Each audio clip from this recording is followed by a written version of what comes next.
Bonjour à toutes, bonjour à tous, bienvenue dans Le français c'est facile avec Adrien. On est aujourd'hui le dimanche 16 mars 2025, c'est donc le week-end. Je voulais remercier tous ceux qui écoutent ce podcast. Merci beaucoup, c'est grâce à vous et c'est pour vous aider que j'ai eu envie de faire ce podcast. Le nombre d'écoutes augmente tous les jours, donc pour cela, merci beaucoup à vous, merci beaucoup à tous les pays du monde de m'écouter. Enfin, peut-être pas tous les pays, mais beaucoup de pays de m'écouter. En tout cas, merci. Aujourd'hui, on parlera de l'expression dormir à l'auberge du cul tourné. Ah, alors cette expression, elle est magique. Elle est top. On appelle ça une expression de grand-mère. C'est une expression assez ancienne, mais vous allez voir qui est très imagée. Mais avant, on va parler d'un film qui s'appelle L'auberge espagnole. Dans l'expression du jour, dormir à l'auberge du cul tourné, il y a le mot auberge. Et ce mot, moi, il me fait penser à un film, donc, qui s'appelle L'auberge espagnole. Ce film, c'est un film qui est sorti, en 2002. 2002, l'auberge espagnole a 23 ans. Oh putain, ça rajeunit pas ça. Donc c'est un film qui est sorti en 2002, qui a été réalisé par Cédric Klapisch, et comme acteur, enfin je vais vous donner juste l'acteur principal. L'acteur principal c'est Romain Duris. Je vous raconte en quelques mots le film. En fait, c'est un jeune étudiant qui vient de finir ses études, je crois, ou qui est en train de les finir. Et lui, il rêve de devenir écrivain. Mais il trouve quand même un poste dans un ministère français ou dans une administration. Sauf que on lui conseille de partir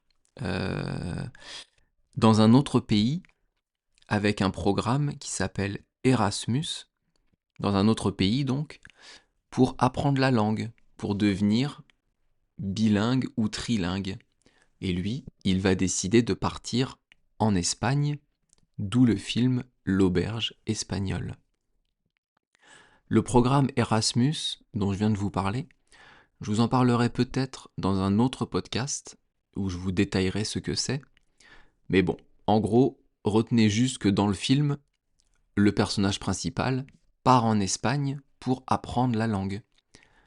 Et donc, il va être en colocation, il va trouver une colocation avec d'autres personnes. Je crois qu'il y a de mémoire une anglaise, une espagnole, il doit y avoir une italienne ou un italien, un allemand, etc., etc. Donc en fait, c'est une colocation à Barcelone où vous avez des personnes de plusieurs nationalités. Et donc vous avez toute une intrigue avec des amours, des ruptures, des quiproquos. C'est un très bon film. D'ailleurs, ce film, c'est le premier d'une trilogie. Une trilogie, c'est 3 films. Une trilogie de livres, c'est 3 livres. Une trilogie de films, c'est 3 films. Donc vous avez en premier L'auberge espagnole, en second Les poupées russes, et en troisième, je me souviens plus. En troisième, eh ben j'ai oublié. Voilà, ben vous irez voir. Si ça vous plaît, vous pouvez aller voir L'auberge espagnole, puis Les poupées russes, puis le troisième, dont j'ai évidemment oublié le nom. Ça, c'est du podcast bien préparé, dis donc. Alors, l'expression du jour. Dormir à l'auberge du cul tourné. L'auberge, je vous en ai parlé un peu avec ce film L'auberge espagnole. Je vous en parlerai quand on détaillera l'expression. Mais avant, j'avais envie de vous parler d'une règle de français pour savoir si un mot qui finit par le son « et » va s'écrire ER ou E accent aigu. Vous voyez, dans l'expression du jour, dormir à l'auberge du cul tourné, tourner, ça s'écrit avec un « et ». Et bien donc, on va parler de savoir si un mot s'écrit ER à la fin ou et. Alors, un mot qui termine par ER, souvent ça va être un verbe du premier groupe. Par exemple, manger, ou alors monter, ou bien encore tourner, comme dans l'expression. Eh bien, un verbe à l'infinitif, il va s'écrire à la fin avec ER. Le participe passé de ce verbe, il va s'écrire et. Le participe passé, on en a parlé dans le podcast 67, avoir un poil dans la main. Donc je vous disais, donc manger à l'infinitif, ça s'écrit ER à la fin. Le participe passé de manger, ça s'écrit et. Mais quand vous le dites, par exemple la phrase j'ai mangé, il faut savoir si manger ça s'écrit ER ou si ça s'écrit et. Eh bien, il y a une méthode pour savoir ça. Pareil dans la phrase, dans l'expression, pardon, dormir à l'auberge du cul tourné, tourner, il faut savoir si ça s'écrit ER ou E. Alors, je vais vous donner des exemples tout doucement. On va faire un exercice ensemble et vous allez me dire, non, mais vous allez penser, vous allez réfléchir à savoir si le mot s'écrit à la fin avec ER comme un infinitif ou E comme un participe passé. Alors, premier exemple, j'ai mangé. J'ai mangé. Alors, ça s'écrit ER ou E à la fin. J'ai mangé, ça s'écrit avec un E. Je vous donne la solution, pardon, pas la solution, mais je vous donne l'astuce pour savoir si on met ER ou E. Et après, je vais vous donner d'autres exemples. Il faut essayer de remplacer le verbe du premier groupe par un autre verbe. Par exemple, par le verbe mordre. Mordre, le participe passé, c'est mordu. Ou alors vous pouvez le remplacer par vendre. Vendre, le contraire d'acheter, acheter, vendre, le participe passé, c'est vendu. Donc dans la phrase j'ai mangé, vous remplacez manger par mordre ou mordu, par vendre ou vendu. Donc est-ce qu'on dit j'ai vendu ou est-ce qu'on dit j'ai vendre? Eh bien on dit j'ai vendu. Donc vendu, c'est le participe passé. Et donc manger, ça sera aussi le participe passé. Donc ça va s'écrire avec un et. J'ai mangé, ça s'écrit avec un et. Alors on va faire d'autres exemples pour que vous compreniez. Si je vous dis je dois manger. Je dois manger. Manger, ça s'écrit et ou ça s'écrit ER. Est-ce qu'on dit je dois vendre ou est-ce qu'on dit je dois vendu? Eh bien on dit je dois vendre. C'est donc l'infinitif du verbe. Donc on va dire je dois manger. Donc manger va s'écrire ER car c'est l'infinitif. Un autre exemple, je vais monter. Je vais monter. Alors que ça s'écrit E ou ER. Est-ce qu'on peut dire je vais mordre ou est-ce qu'on dit je vais mordu? On dit je vais mordre. Mordre, c'est l'infinitif. Donc monter, ça va aussi être l'infinitif. Monter, ça va s'écrire ER. Un autre exemple, on va dire avec le verbe mouiller. La fleur est mouillée. La fleur est mouillée. On peut dire, la fleur est vendre ou la fleur est vendue. Eh bien, on dit la fleur est vendue. C'est donc le participe passé. Donc, mouiller, ça va s'écrire avec un « et ». Et là, quand vous avez un participe passé, on a vu dans un précédent podcast que le participe passé s'accorde en genre et en nombre avec le mot d'avant. Donc, la fleur mouillée, fleur c'est féminin, donc mouillé, on va lui mettre un E. Donc mouillé, à la fin, ça va s'écrire et E. Si je vous avais dit les fleurs mouillées, les fleurs mouillées, les c'est pluriel, fleurs c'est féminin pluriel, car il y en a plusieurs, et donc mouillé, à la fin, ça va s'écrire E, E, S. Donc je vous rappelle la règle. Pour savoir si un verbe va être à l'infinitif ou au participe passé, donc pour savoir si on l'écrit ER ou E, il faut pouvoir le remplacer par un verbe d'un autre groupe, donc le verbe vendre ou mordre.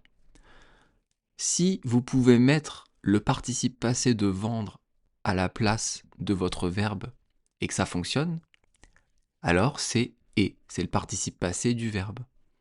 Si vous devez garder l'infinitif, comme dans j'ai mangé, là c'est le participe passé. J'ai vendu. Mais je dois manger, là c'est l'infinitif. Je dois vendre.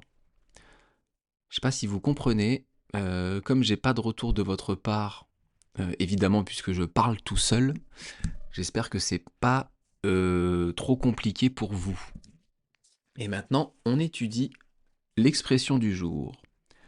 Dormir à l'auberge du cul tourné.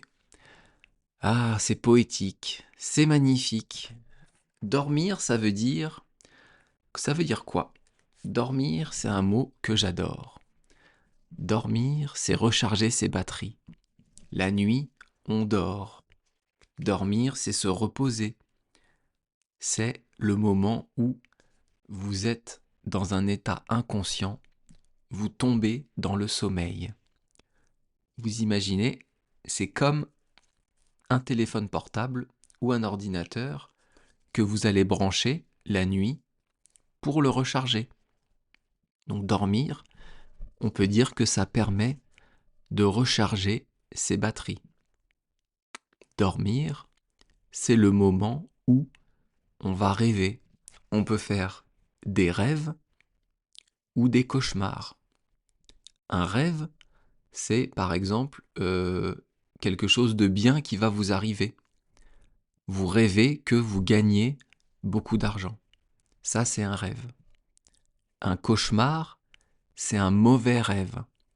Par exemple, vous rêvez que vous vous noyez. Vous rêvez que vous dormez dans la rue. Ça, c'est un cauchemar. C'est un mauvais rêve. Donc ça, c'était pour le verbe dormir. Ensuite, dans l'expression, il y a les mots à l'auberge.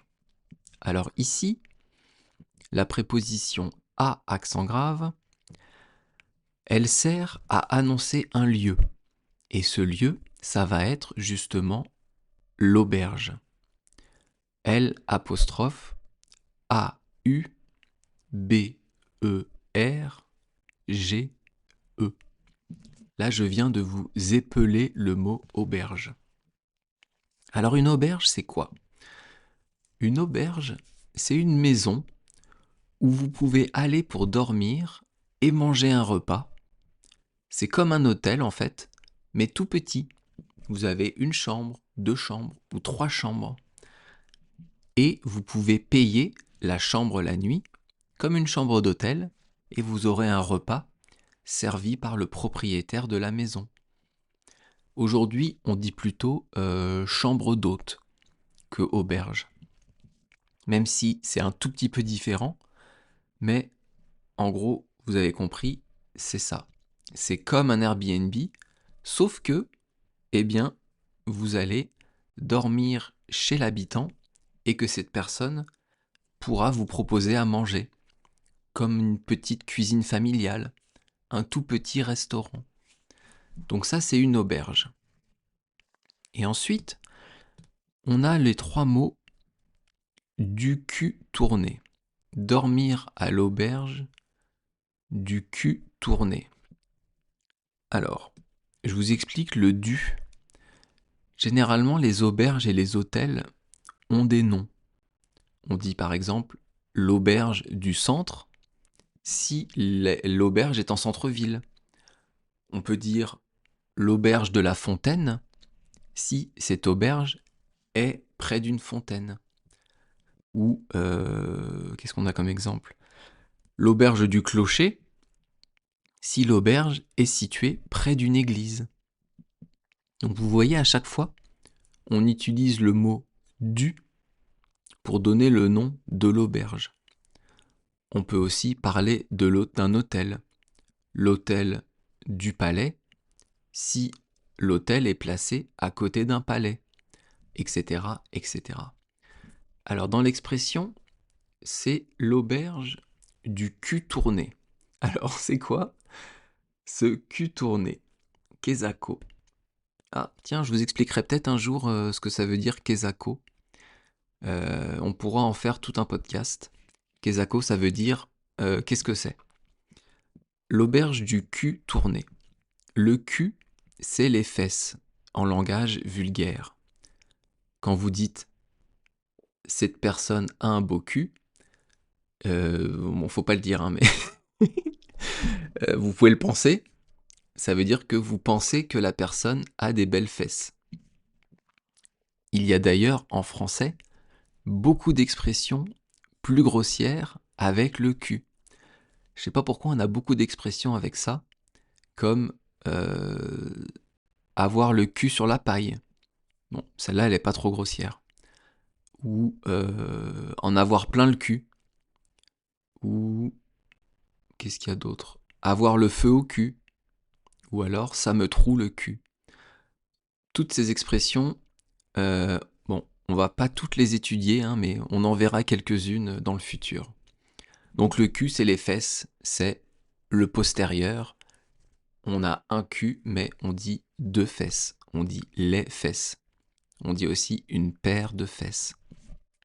Et le dernier mot de l'expression, c'est tourner. Tourner, c'est le participe passé du verbe tourner ER. Dans l'expression, ça s'écrit avec un et. Donc je vous ai dit, c'est le participe passé de tourner ER.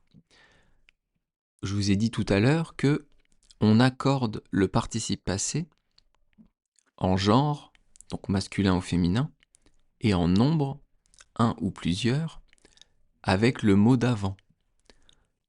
Un cul tourné, Q c'est masculin, et il n'y en a qu'un seul. Donc tourner, ça va être un et. Si on avait dit des culs tournés, des c'est pluriel, Q va prendre un S, et tourner va s'écrire ES. Si j'avais dit une fesse tournée, une fesse tournée, fesse c'est féminin, donc tourner ça serait EE.